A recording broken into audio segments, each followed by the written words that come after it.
The summary channel. In this video we're going to discuss the most important events that took place during the previous 12 hours. We have lots of very interesting updates, so let's start. And first we're going to discuss several statements and articles that were made about the situation in the ground and about the situation in Ukraine. In November, Russia occupied a part of Ukraine the size of Berlin, approximately 900 square kilometers, according to Bild analysts. Russian offensive in the areas around the major cities of Dnipropetrovsk and Zaporozhye are only a matter of months or 2 years at most. So you know that since the beginning of the special military operation, and if we don't count, let's say 2022, let's say since the beginning of 2023, this is the most resultive months for Russians. They managed to capture almost 1,000 square kilometers just during November, and it's just 17th of November, which means that almost a half of the month is still ahead of us. So most likely the Russians will break their own record since the beginning of 2023. We're not taking into account the 2022 because the Russians started the special military operation and they were able to capture huge territories during the first days and first months of clashes. So this is a very warning bell to Ukraine, because obviously if the situation will just worsen, which means that the Russians will intensify their pace of offensive operation. Another important thing, that Zelensky's approval rating has plummeted to below 20%, rather stated. Following a corruption scandal in Zelensky's inner circle, the Ukrainian authorities conducted 3 close social studies, says Zelezhniak. According to their results, Zelensky's approval rating has dropped by approximately 4% over the past week and is now below 20%. So we can see that Zelensky is facing huge consequences from the corruption scandals that were taking place, that have been taking place since the beginning of the special military operation. Now let's discuss the situation in the area of the special military operation along the line of combat contact, and first let's talk about the Odessa region. According to information we have, during the previous night the Russians carried out massive missile and drone attack across the entire Odessa region. Lots of explosions and lots of attacks were recorded. The Russians were using drones. The sources are saying that the Russians were attacking Ukrainian logistic. Furthermore, the sources are saying that the Russians attacked the different objects of a critical infrastructure of the region.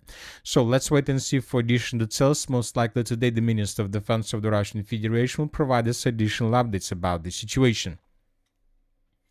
Now let's talk about the Zaporozhye direction, where the Russians continue their Zaporozhye offensive operation. Just to remind you that yesterday the Russians managed to secure the settlement of Malo-Takhmachka, but as for the beginning of the 16th of November, or as for the beginning of the 17th of November of 2025, we still haven't received anything that can confirm this. We have just the Minister of Defense report, and that's it. We are waiting for additional videos, and especially we are waiting for videos with Russia's flags. In this video we can see how Ukrainians most likely were trying to counterattack Russians in this area, but the vehicles that were approaching the line of combat contact were destroyed by Russian FPV drones. As for the eastern Zaporozhye direction, the Russians continue tightening the news around the settlement of Gulay-Polye.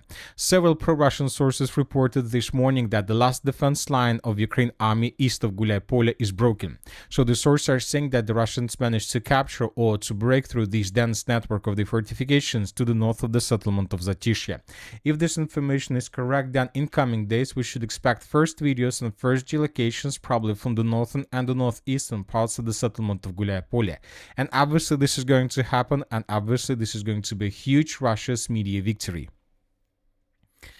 As for the northern flank of the Zaporozhye direction, during the previous 12 hours we received lots of updates. The first one and the most important is video published from the settlement of Gai. We will discuss this video in details during the next update, because this video was published in the open source probably a minute before we started making this video, and according to this video the Russians managed to establish complete control over the territory. So based on this video and based on the report of the Minister of Defense of the Russian Federation, we will adjust the map.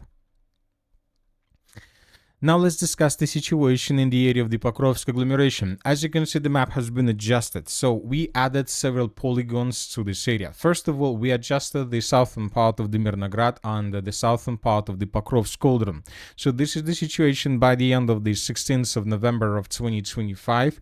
So in this, according to this configuration of the map, the southern part of the cauldron was under control of the armed forces of Ukraine, but by the morning of the 17th of November, we colored these territories a gray zone. We made this adjustment based on the map that was published by pro-Ukrainian sources. As you can see, they also expanded the gray zone in this area, which means that Ukrainians most likely are retreating from this territory, or they were forced to fall back from Russian side, or the Russians are about to finish and to secure the clearing operation and to secure this territory. So this is the situation. Furthermore, we received videos from the northern part of the city of Pokrovsk. This video was published by pro-Ukrainian sources from the 68th Jaeger Brigade of the Armored Forces of Ukraine, and here we can see how Ukrainians were after withdrawing and attacking positions of the Armored Forces of the Russian Federation across the northern part of the city of Pokrovsk. So these buildings were geolocated, and for example, one of the attacks that was carried out by Ukrainians took place in this area. The second attack took place exactly at this point. Based on this video published by pro-Ukrainian sources, we adjusted the map. So this is the situation by the end of the 16th of November of 2025. So as you can see, most of these territories used to be considered as a gray zone, and this is the situation by the beginning of the 17th of November of 2025. Based on the video published by pro-Ukrainian sources, we adjusted the map and we colored this territory of the city of Pokrovsk under complete Russian control. So which means that Ukrainians control just less than 2 or less than 3% of the city of Pokrovsk, and we're talking about the most southern part of the city around the Olympiyska Street. But telling the truth, I'm not sure whether the Ukrainians have strong control over the territories. We believe that this area is a gray zone.